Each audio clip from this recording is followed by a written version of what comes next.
Most gardeners are fighting the wrong enemy. They think the war is against insects. It's not. The real battle is against weak systems. And every time you reach for a spray bottle, even an organic one, you're admitting the system failed. Picture this, it's July. The sun's barely up, coffee in hand. You walk out feeling proud of the work you've put in. Then you see it. Tomato leaves shredded like lace. Aphids marching up pepper stems. Squash plants chewed overnight, instinct kicks in. You grab a bottle. You spray, you hope. Maybe it works for a week. Then they're back. And every season feels like the same expensive, exhausting cycle. Buy product, apply product. Repeat, that's not control. That's dependency. A few years ago, that pattern cracked for me. I spent time in Lancaster County around Amish growers who have been producing food for over 300 years without a single synthetic pesticide. Not one. And their gardens weren't struggling. They were stronger than mine. Fewer holes, fewer outbreaks, deeper color, thicker stems. That wasn't luck. That was design. What I realized standing in those rows is this. They don't fight pests. They prevent conditions that allow pests to explode. And that shift from reaction to prevention is where leverage lives. In Amish communities, there's a guiding principle called Gelassenheit. It roughly means yielding to natural order, not surrendering in weakness, but refusing to override a system that already knows how to balance itself. In the garden, that philosophy becomes practical. When you spray, even organically, you don't just remove the pest. You remove its predator, you flatten the ecosystem, you wipe out ladybugs, lacewings, parasitic wasps, ground beetles, the unpaid labor already working for you. So next week, when pests return, there's no resistance waiting for them. The Amish approach starts somewhere most modern gardeners ignore. The soil. Not the leaves, not the bug. The soil. Healthy soil produces resilient plants. And resilient plants tolerate pressure without collapsing. Research out of institutions like Penn State University and Cornell University confirms what generations observed long before laboratory studies existed. Biologically active soil increases plant resistance to both insects and disease. This isn't folklore, it's chemistry. When soil is rich in organic matter and microbial life, plants build thicker cell walls. They produce higher concentrations of natural defensive compounds. They become less attractive and less vulnerable. So the system begins long before a pest ever shows up. Every spring, before planting, Amish growers layer 2 to 3 inches of well-aged compost across their beds and work it into the top few inches of soil. Often that compost includes aged horse or cow manure, creating a dense and diverse microbial environment. That microbial diversity is insurance. It strengthens the entire food web beneath your feet. No annual inputs from a store. No specialized products, just consistency. And here's the compounding effect most people miss. Soil building is cumulative. Year 1, you notice modest improvement. Year 2, stronger stems. Year 3, visible resilience. Fewer outbreaks. Faster recovery. Deeper green foliage. You're not just feeding plants. You're capitalizing an ecosystem. That's the low input principle in action. Invest once. Let biology work daily. In shorter growing seasons, compost goes down as soon as the ground is workable, so soil life has time to activate. In warmer zones, late winter applications jumpstart even earlier biological activity. The timing matters because soil life needs momentum before plants go in. When the foundation is strong, pest pressure shifts from catastrophic to manageable. Not zero damage. That's a fantasy, but controlled damage. Sustainable pressure. And here's the strategic insight. You don't need to eliminate pests. You need to prevent exponential growth. Most gardeners only see what's above ground. The Amish design what's below it. Once I shifted focus from fighting insects to strengthening systems, the entire economics of the garden changed. Fewer purchased inputs, less time spraying. More consistent yields, that's leverage. Most gardens are laid out for human convenience. Straight rows dot 1 crop per section. Clean divisions, it looks organized. It photographs well, it makes harvesting simple. But to an insect, that layout is a billboard. A long row of tomatoes isn't tidy. It's an all-you-can-eat buffet with a neon sign above it. A block of cabbage is not efficient. It's concentrated opportunity. When you plant in monoculture, you reduce search costs for pests. You make their job easy. Amish growers don't do that. They deliberately break patterns. Instead of isolating crops, they interplant them. Vegetables are woven together with herbs and flowers in ways that look almost casual, but nothing about it is accidental. Here's why it works. Most destructive garden insects locate host plants through scent. They follow chemical signals released by leaves. Aphids, cabbage moths, cucumber beetles, hornworms, they track smell, not sight. So, when you surround a host plant with strong aromatic companions, you create what entomologists call olfactory confusion. The signal gets scrambled, the pest has to work harder. Many simply move on. That friction matters. Take tomatoes. For every 3 or 4 tomato plants, tuck in a basil plant within 8 to 10 inches of the base. Basil's strong aroma disrupts aphids and whiteflies. It also deters tomato hornworms. Generations of growers have paired the two, not because it looks nice, but because it works. Between brassica, cabbage, broccoli, kale, weave in dill or cilantro every foot or so. These herbs do double duty. Their scent repels cabbage moths, and when they flower, they attract parasitic wasps and hoverflies.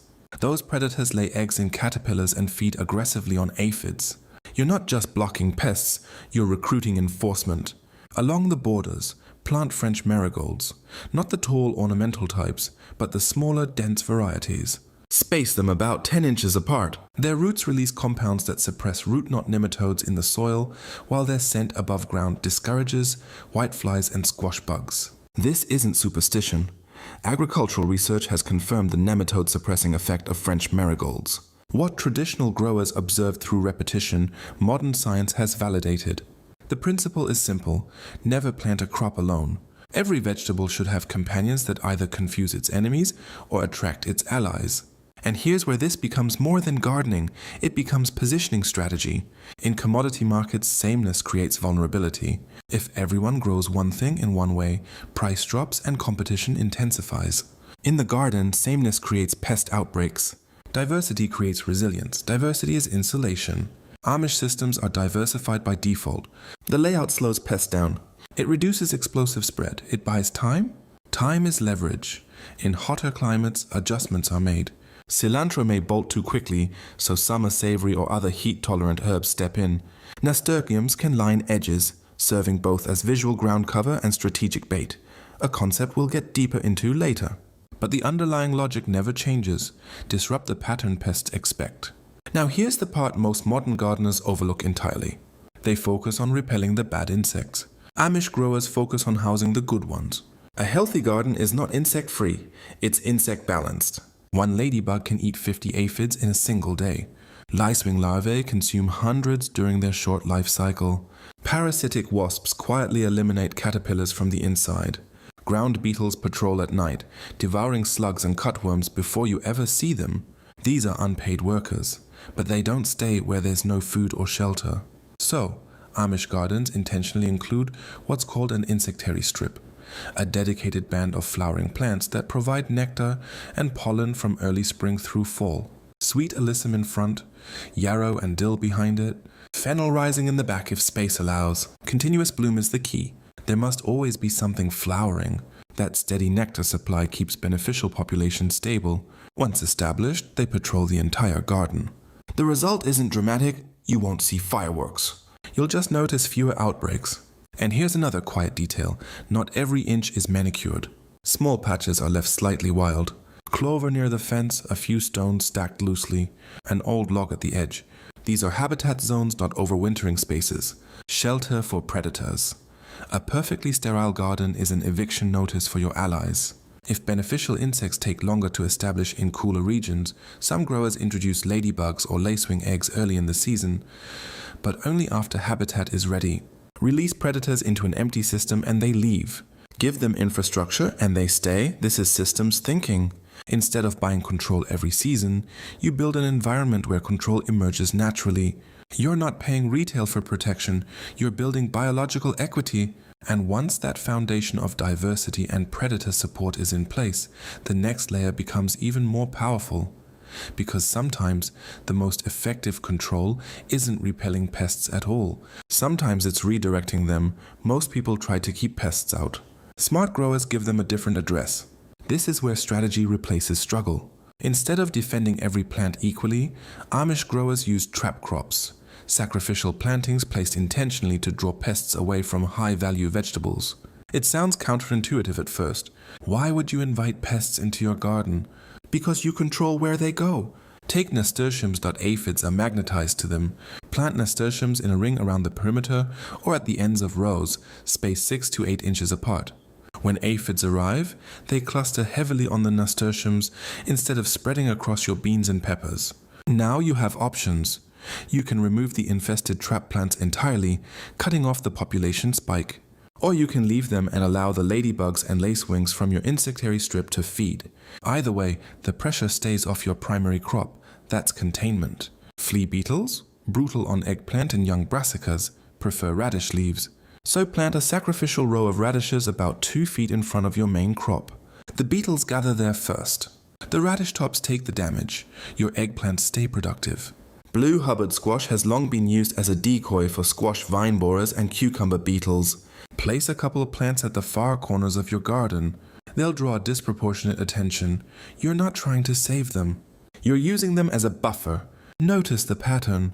You're not attempting elimination. You're managing flow. That's the same logic that separates commodity growers from direct-to-consumer operators. Commodity producers try to compete everywhere at once. Direct sellers focus on positioning and control the channel. Trap cropping is positioning for your garden.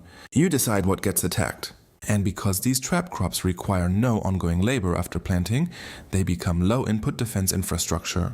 One decision in spring, protection all season. Now layer in daily oversight. Every Amish grower I've spoken with treats the morning walk as non-negotiable. Not dramatic, not complicated, just consistent. Before heat sets in, they walk the rows slowly. They turn leaves, they scan stems. They check undersides. When they see a hornworm, it goes into a bucket of soapy water. Squash bug eggs get scraped off immediately. Cabbage worms are removed before they multiply. 15 minutes, that's it. But here's why it works. Pest damage becomes catastrophic only after population growth compounds.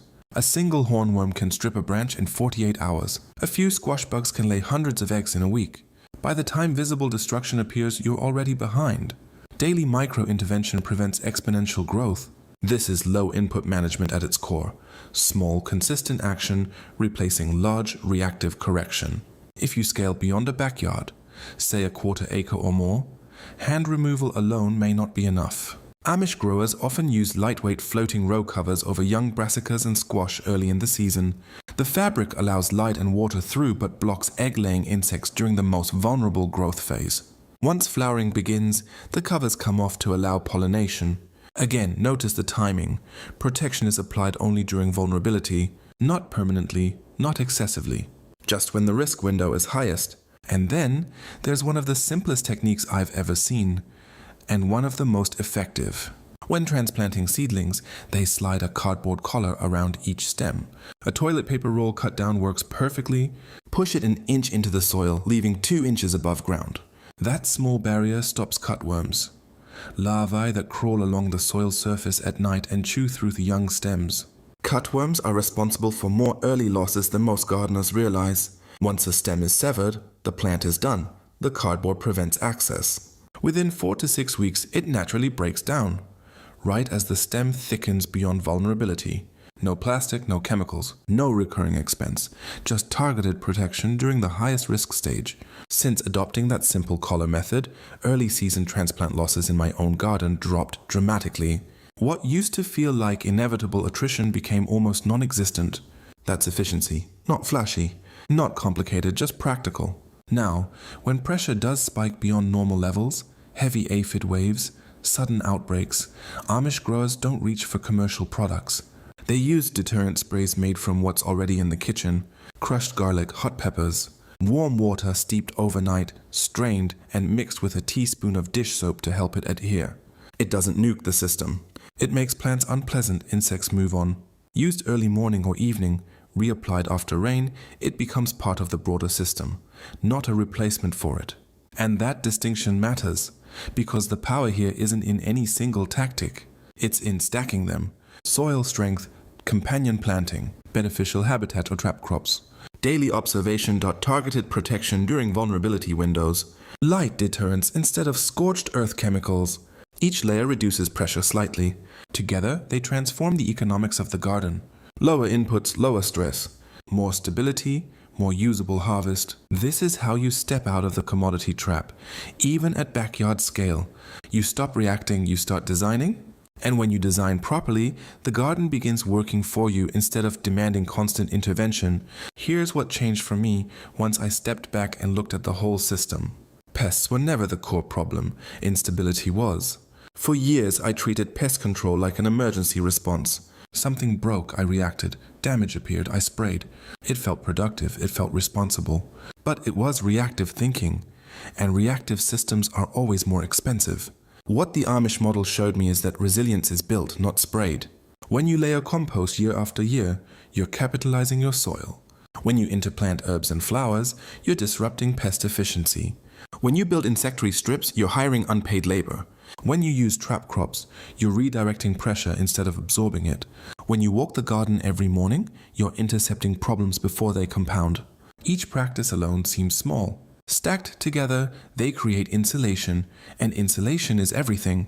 Because here's the truth most gardeners don't talk about, you will never have zero pests. Nature doesn't operate that way. The goal isn't elimination. The goal is stability under pressure.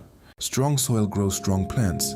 Strong plants tolerate nibbling without collapsing. Beneficial insects regulate populations quietly in the background. Trap crops absorb spikes. Cardboard collars protect vulnerable seedlings. Homemade deterrents nudge pests away without flattening the ecosystem. The system manages itself because you built it to, and once you see it, you can't unsee it. This isn't just about gardening, it's about escaping commodity thinking. Commodity gardening says, grow as much of one thing as possible and protect it aggressively. That's high input, high stress, high dependency. System gardening says, design for balance, reduce intervention, let biology do the heavy lifting. That's leverage. When you stop spending money every season on sprays, treatments, and corrections, your margin improves. When you stop losing transplants to cutworms, your yield stabilizes. When pest outbreaks shrink from catastrophic to manageable, your time is freed up. Time is capital, and if you're selling even a portion of your harvest directly to neighbors at a small roadside stand through a local subscription, stability becomes profit. Customers don't care about your pest battles, they care about consistent supply. Consistency builds trust. Trust builds demand. Demand creates pricing power. And that's how you move out of the commodity trap. Instead of competing with industrial growers on volume and chemical precision, you differentiate on quality, resilience, and low input integrity. Your advantage isn't scale, it's system design. And the beauty is none of this requires massive acreage. It requires intention, a few inches of compost every year, strategic companion planting, one insectary strip, a handful of trap crops, 15 quiet minutes each morning. A cardboard collar at transplant, a simple garlic and pepper deterrent when needed. Small inputs, compounding returns. If you zoom out, what you're really building is independence. Less reliance on purchased chemicals. Less vulnerability to supply chain disruptions. Less panic when pressure rises. More confidence because the system is working with you. That's the heart of low input living. It's not about doing nothing. It's about doing the right small things that remove the need for big corrections later. It's about stacking systems that produce stability in the garden and beyond. If this shifted how you think about pest control, don't let it stop there. Start with one layer this season, improve the soil, add companion plants. Build a small insectary strip, install collars on your transplants, walk the garden daily. Then next season, stack another layer. Over time, you won't just see fewer pests. You'll feel the difference, less stress, fewer emergency fixes, more predictable harvests. That's how you escape cycles. If you're serious about building smart systems, avoiding commodity traps, and stacking income streams that move you toward long-term independence, this is exactly what we do here. Subscribe to Low Input Living. We're not chasing hacks, we're building leverage. And leverage, once built, works for you season after season.